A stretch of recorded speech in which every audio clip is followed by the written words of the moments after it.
5, nós vamos ler dos versículos 13 a 16. Mateus 5, de 13 a 16. Eu quero, enquanto vocês estão encontrando, eu quero anunciar aqui o tema que nós vamos desenvolver juntos.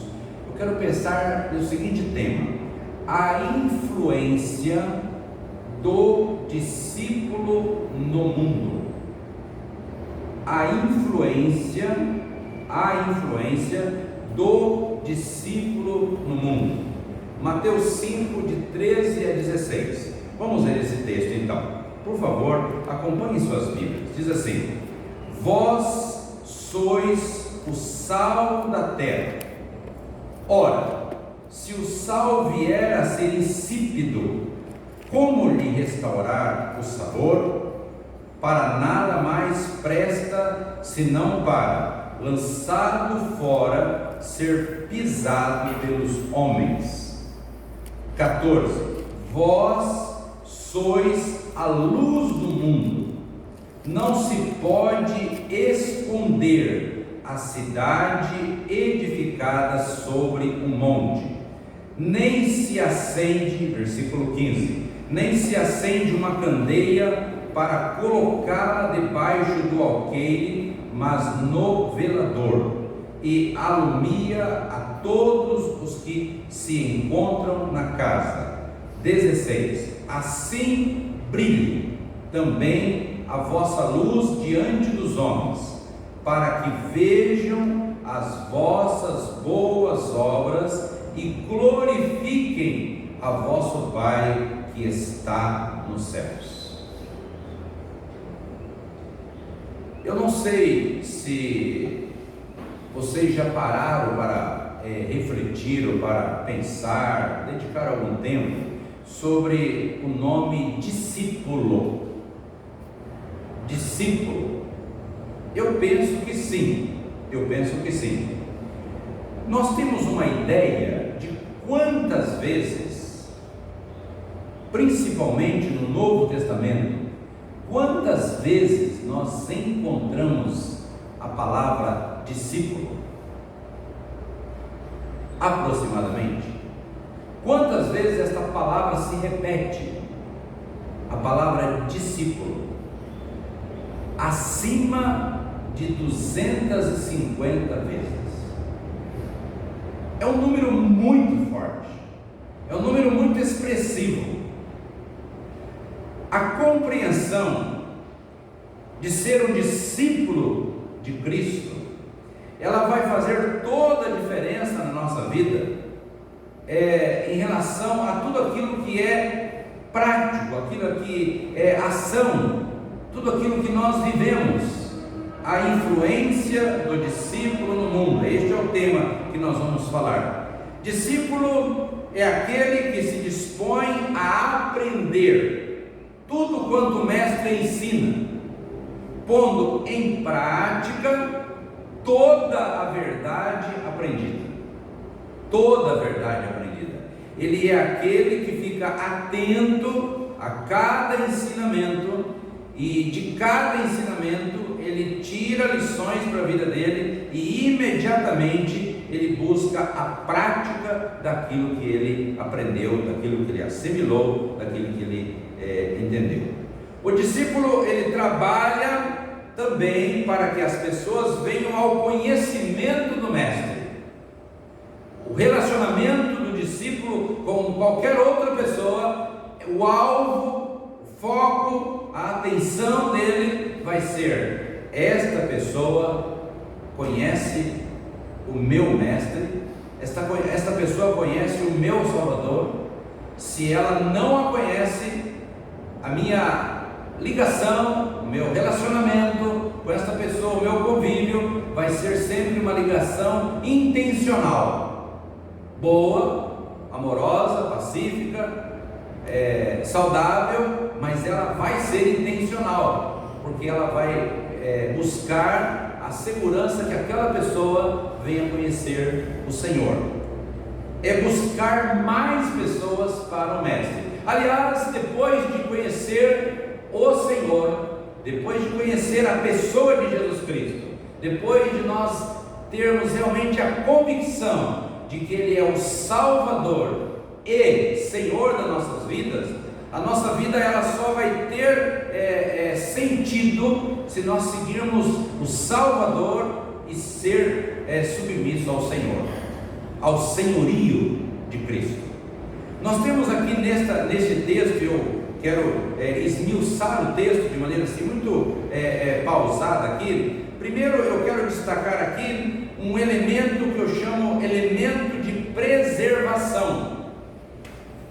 Elemento de preservação, que é o sal.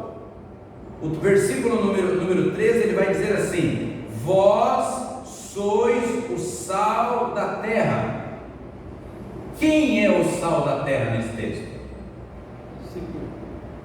Quem é o sal da terra nesse texto? Quem é o sal da terra? Isso, alguém respondeu: eu. É perigoso falar discípulos, é perigoso falar nós, é bom falarmos eu. É bom, porque aí eu puxo para a minha própria vida e começo a orar nesse sentido, naqueles espaços que eu percebo que há alguma coisa que pode estar faltando. Não estou afirmando isso, né? Elemento de preservação. Vós sois o sal da terra. Vamos tentar memorizar isto. Vós sois o sal da terra. Eu sou a pessoa que Deus está fazendo referência nesse texto. O mundo sem a pessoa de Cristo, ele é igual a uma matéria em decomposição. O mundo que eu estou falando e os que nele habitam.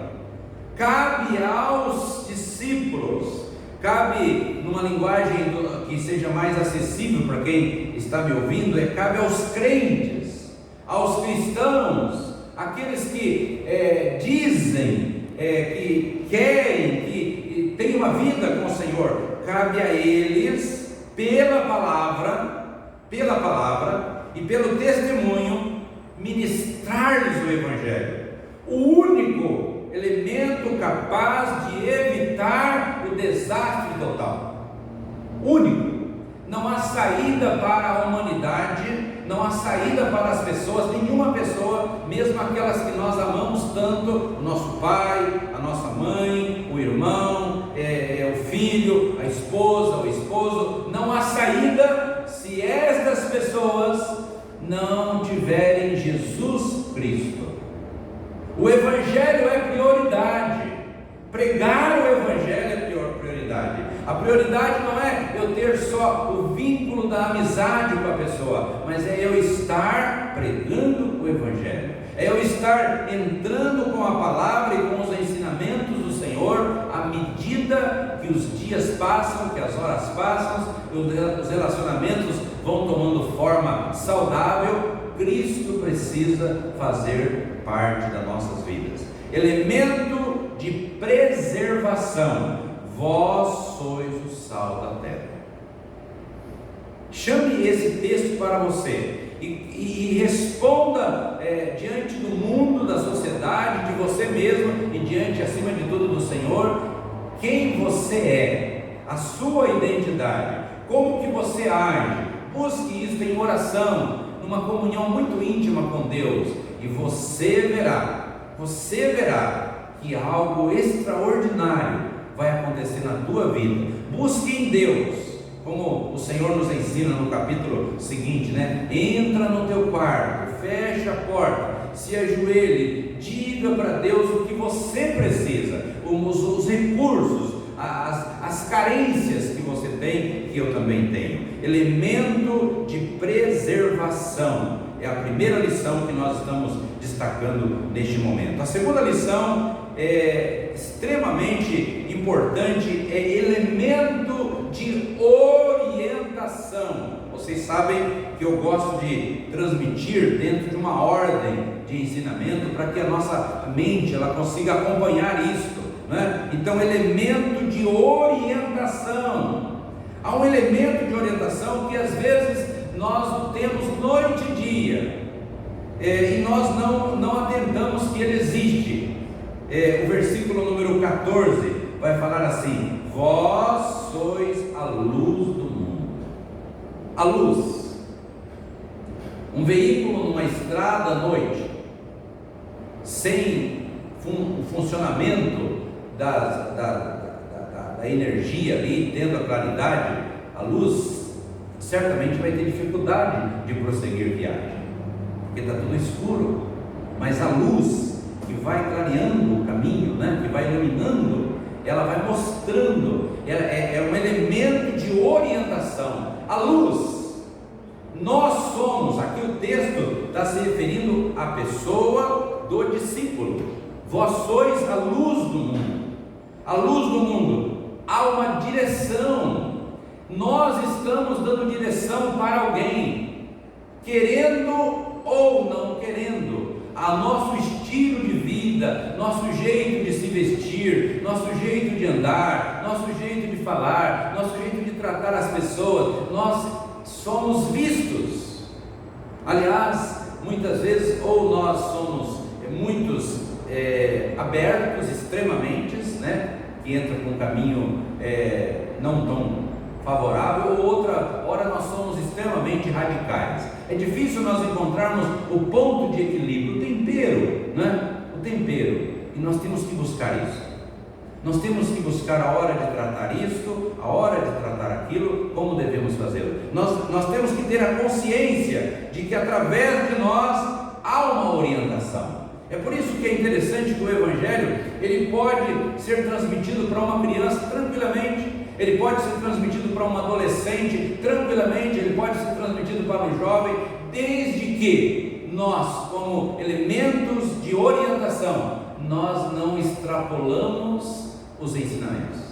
Nós podemos chegar num adolescente e vendo nele alguma atitude que pode não ser uma atitude certa, não maltratá-lo, não se referir a ele de maneira negativa, mas apenas passar a orientação.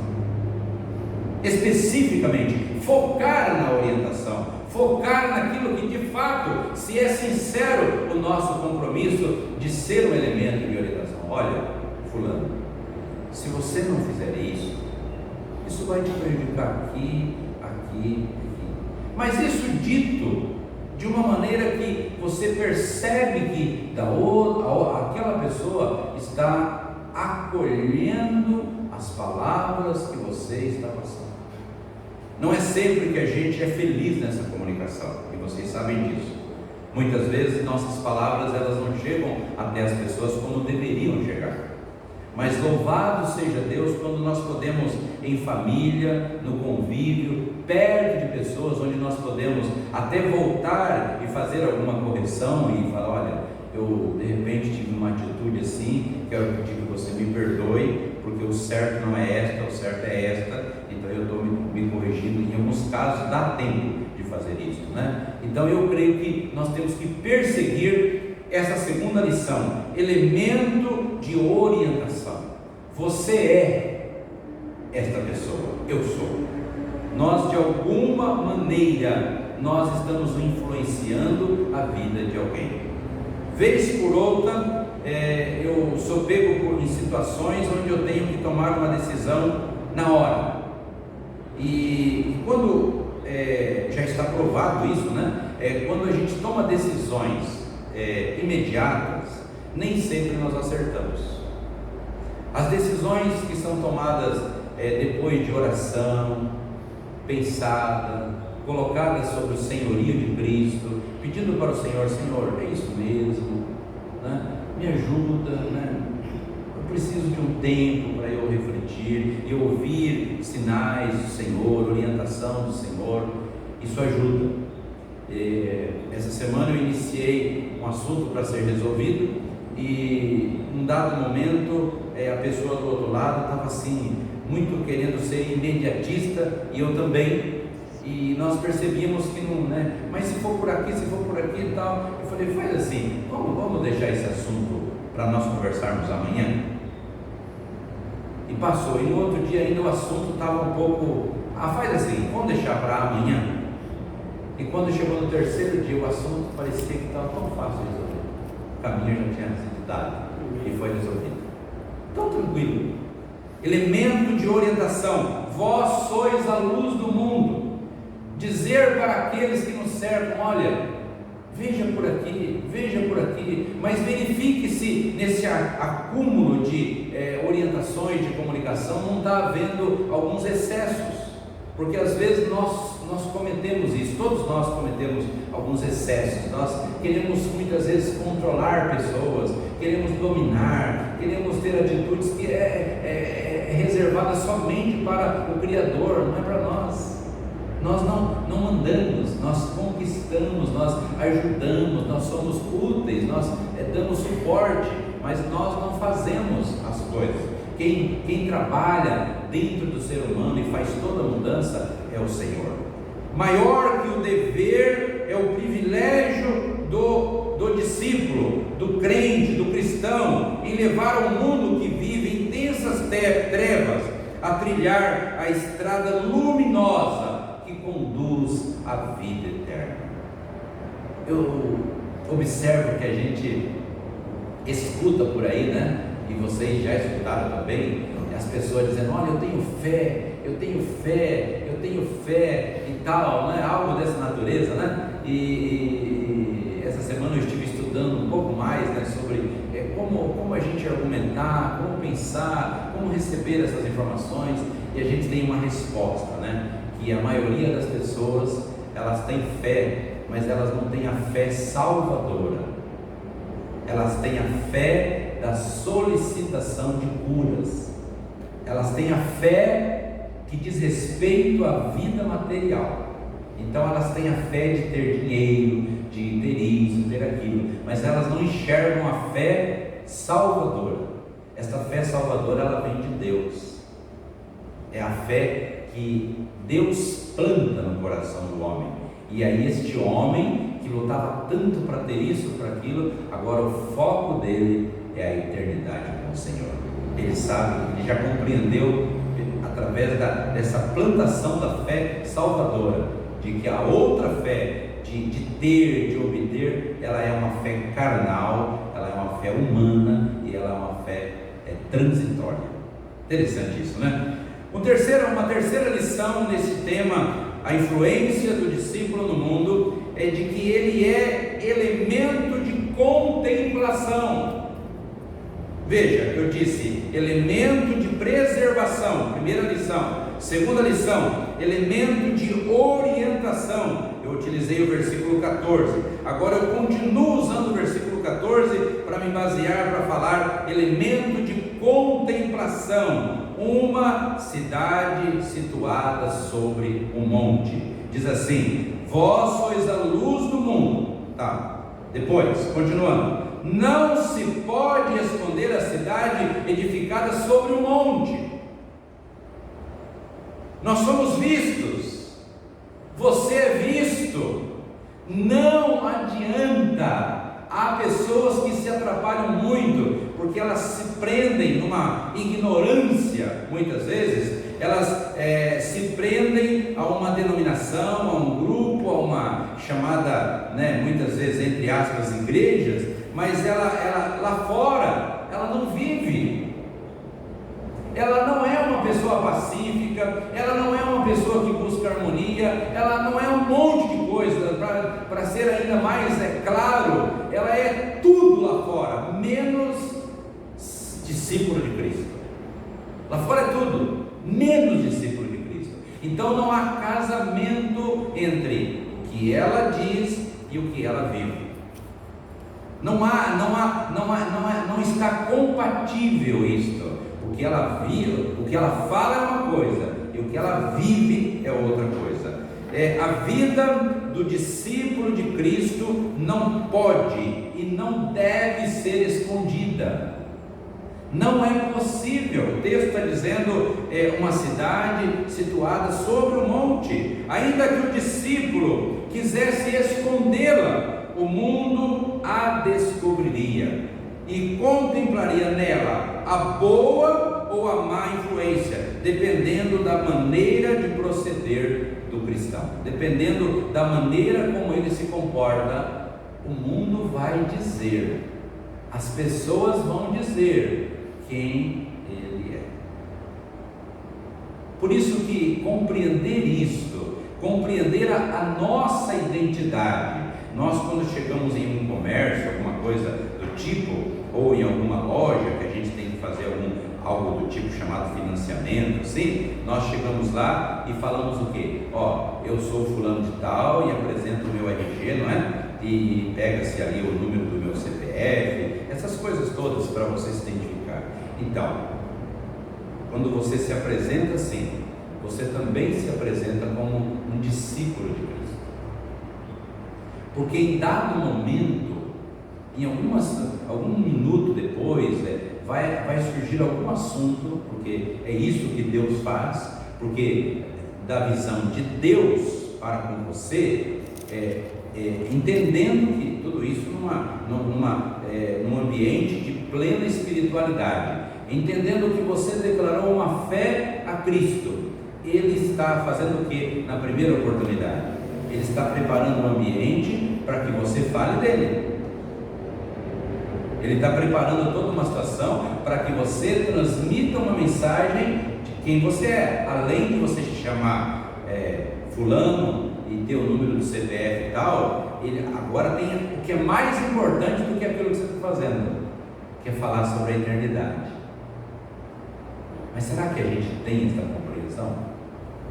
Será que a gente entende que aonde nós passarmos há uma necessidade de que a gente precisa de preencher na vida de alguém, e que nós somos as pessoas escolhidas para isso? Nós temos que marcar a vida de alguém, de alguma maneira, né? Nós temos que marcar. Uma quarta lição, depois eu tenho mais uma ainda, elemento de pregação. Versículo número 16, ele vai dizer assim: para que vejam as vossas boas obras. Não está dizendo aí para que vejam as vossas más obras, está escrito isso? Não, está escrito para que vejam as vossas boas obras. Então o que está se esperando do discípulo? Está se esperando uma história de coisas boas, de marcas. A pessoa, o discípulo, ele já está estudando uma possibilidade de como ele pode ser útil para aquela pessoa, como ele pode ajudar aquela pessoa em algo, como ele pode ser uma pessoa que dá sustento para a vida daquela outra pessoa, porque ele tem algo que aquela outra pessoa não tem. Mas às vezes a gente não entende isso.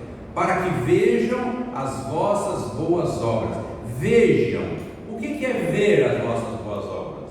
Aqui já entra no caminho físico. Ou seja, não é só deduzir que você é assim, que você tem uma fé, não. Mas é que vejam atitudes. Algo que marca. E há uma série de coisas, irmãos, que se nós começarmos a tratar, se for seguir essa linha, nós podemos começar a falar de coisas que são praticáveis e que a gente pode fazer e que não vai ser complicado.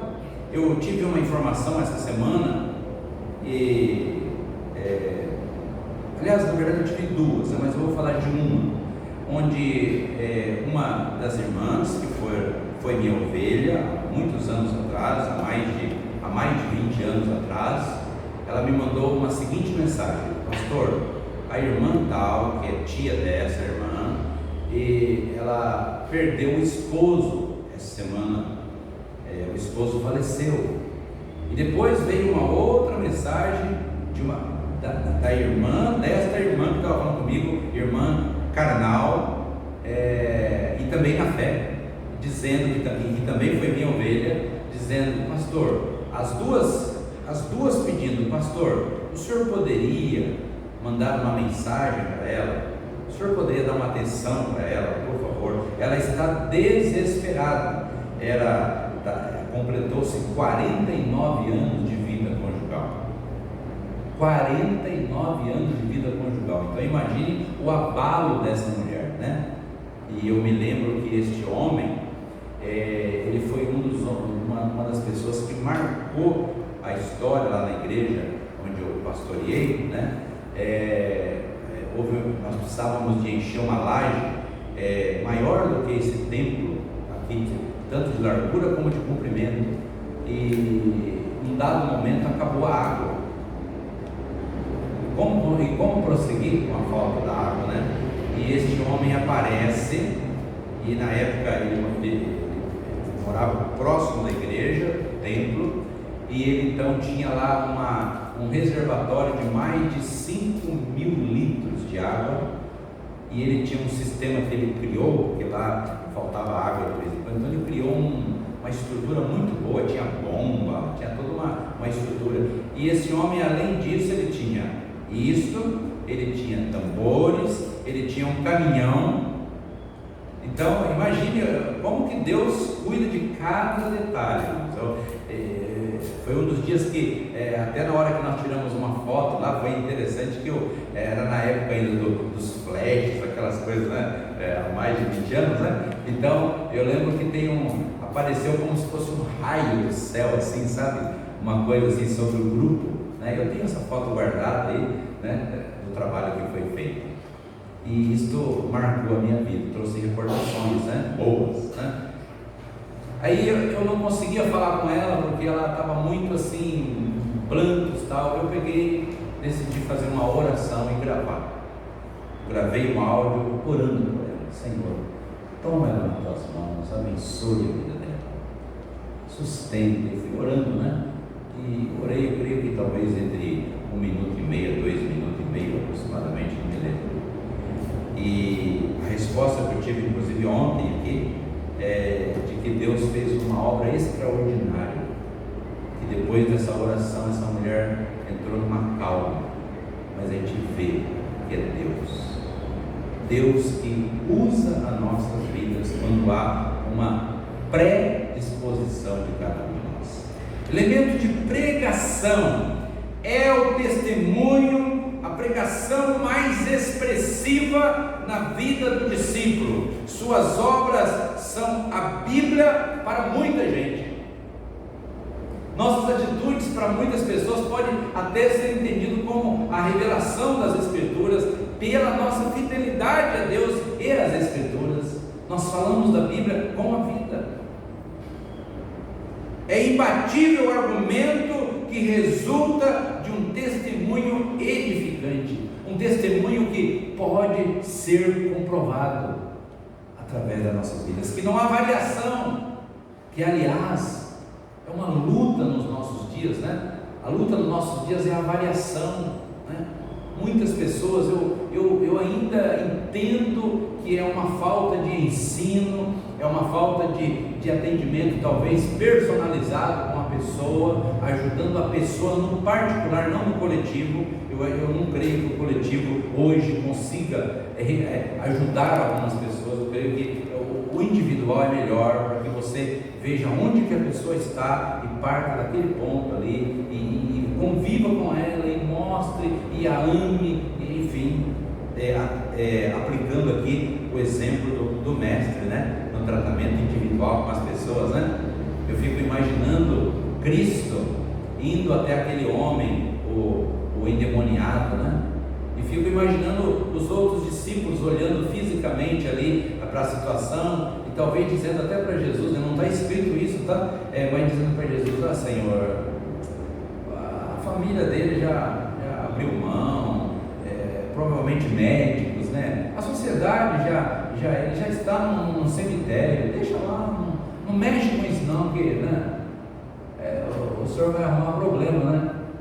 Não tem isso, a gente, né?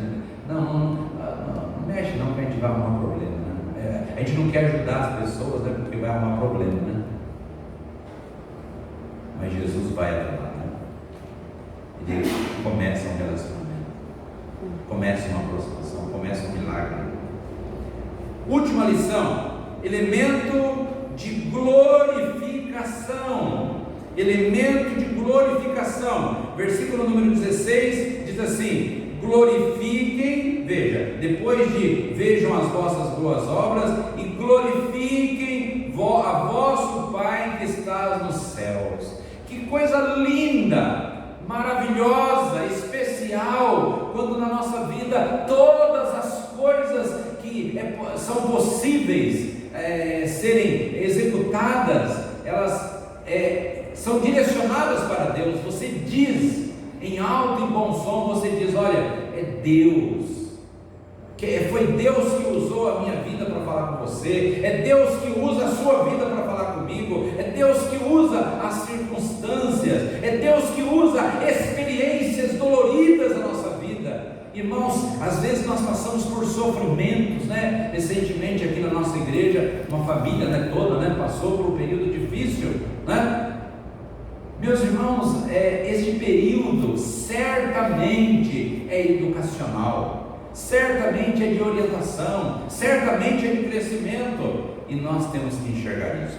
Elemento de glorificação: glorifiquem a vosso Pai que está nos céus, né? Há um hino do cantor cristão, que aliás eu ouvi de ontem para hoje, num outro jeito, num outro estilo, né? Achei muito bonito, né? Conte as bênçãos, conte quantas são, né? Você vai ver surpreso o quanto Deus já fez, né? O quanto Deus já fez. A glória de Deus entre os homens depende do discípulo de Jesus Cristo.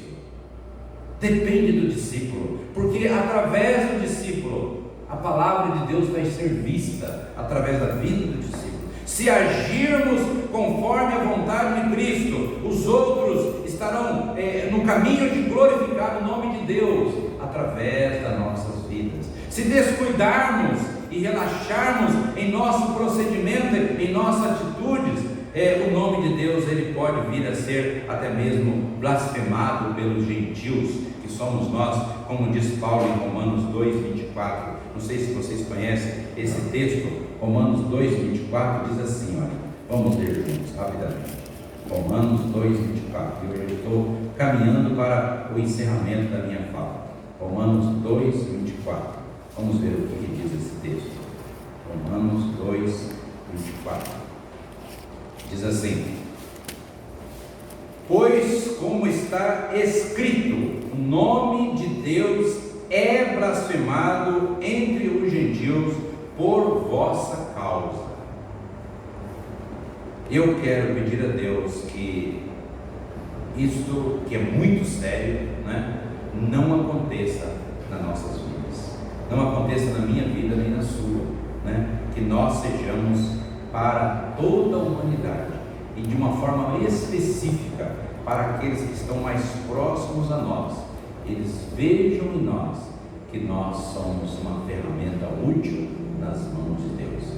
Você é um discípulo do Senhor, elemento de preservação, de orientação, de contemplação, de pregação e de glorificação. Louvado seja Deus. Amém? Vamos orar.